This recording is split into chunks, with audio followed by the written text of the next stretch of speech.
Hey guys, Jesse Malek here from Indi Mortgages. I'm just up in Northern Ontario, also known as Cottage Country, so I thought I'd take a couple minutes and just go over what it takes in order to qualify for a cottage, a couple different types, and a little bit of the misconceptions. So the first big misconception is that you have to have 20% down to buy a cottage, which is not the case.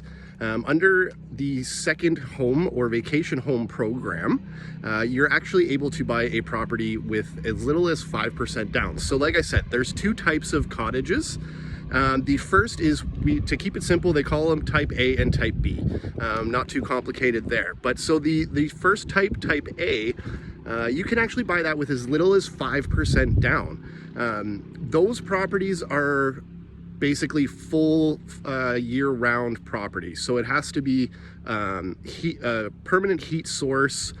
In the winter, the water has to be drinkable on the property. So basically think about it as like a regular home or like a full 4-year or 4 seasons cottage. The type B properties are ones that are a little more rustic. They don't have to have a heat source in the winter. They can only be the summer cottages that you use. They don't have to be accessible all year round, whereas the type A cottage does.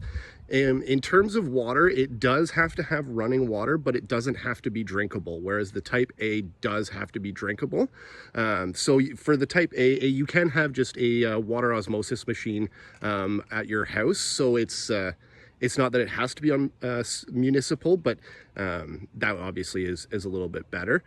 In terms of foundation, a type A cottage has to have a permanent foundation that comes above the frost line, whereas a type B cottage, it does not. So it could be on piers, that kind of stuff. But yeah, so those are kind of the main features that differentiate between a type A and type B cottage. But like I said, you can get a type A cottage for as little as 5% down. A type B cottage you can get for as little as 10% down. So you don't need 20% down like a lot of people think. In terms of amortization, if you are a first-time home buyer, you can access a 30-year amortization on these cottages. Usually you're not buying a cottage as your first home, but you never know.